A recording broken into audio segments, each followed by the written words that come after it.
ang verdict natin, no? US, ang Estados Unidos is equally accountable, equally liable, equally guilty with Israel dito sa genocide na nangyayari. Napakalaki ng papel ng ginampanang papel, no, ng Estados Unidos dito sa genocide nito mula pa noong 1946, mula pa noong 1948, kahit pa noong una, no, nung pagdating noong 1972 hanggang sa ngayon. Sa sarili nila mismong report, ipinakita doon kung gaano kalaki, no, ang budget na inilaan ng Estados Unidos dito sa Israel para dito sa genocide na ito. Umabot na ng $263 billion.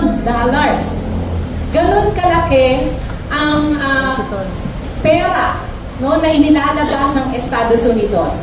The US also does not mince words nung sabihin niya na mahalaga sa interes ng Estados Unidos ang kasalukuyang gyera na nangyayari sa Ukraine, ganun din sa Palestine, sa kanyang pansariling interes.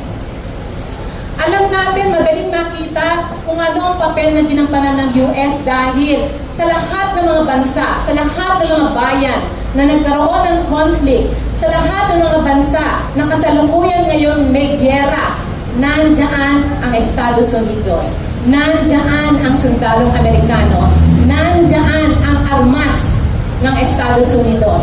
Alam din natin, number 1, pagdating sa arms trading, ang Estados Unidos. Kaya ang lahat ng conflict sa buong mundo, ang lahat ng gyera na nangyayari sa buong mundo, pinagkikitaan ng Estados Unidos.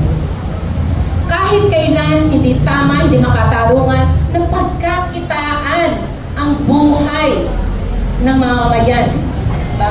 Hindi natin, wala tayong dapat tingnan na relihiyon na, diba, kung saan ang galing ng nasyon.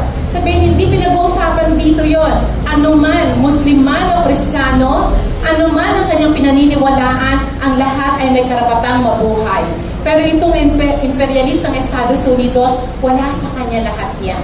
Dahil walang ibang objective, walang ibang dahilan para sa gyera, para sa intervention, kung hindi, di ba, ang dagdag na teritoryo, ang di ba, yung occupation, dagdag na merkado, lalong ganun lagi ang interes ng Estados Unidos. Nakatingin ang Estados Unidos sa mga bansang mayaman sa langis. Kaya kaya din nating tingnan kung ano mga bansa na may conflict, na may gyera, yun din ang mga bansa na mayayaman sa langis. Nakatingin ang Estados Unidos kahit sa China dahil alam natin na napakalaking merkado ang China. Dito sa ating bansa, napakalaki din ang interes ng Estados Unidos. Kaya sa lahat ng ito, di ba, ang laki ng role na ginagampanan ng Estados Unidos. Kailan lang binomba ang Rafah, di ba? Napaka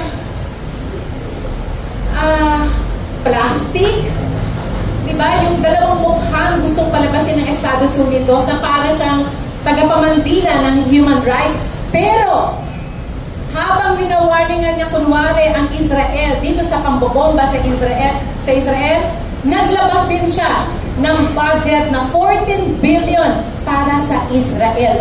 Dagdag yan sa umabot na 263 billion dollars na ibinigay na ng Estados Unidos sa Israel.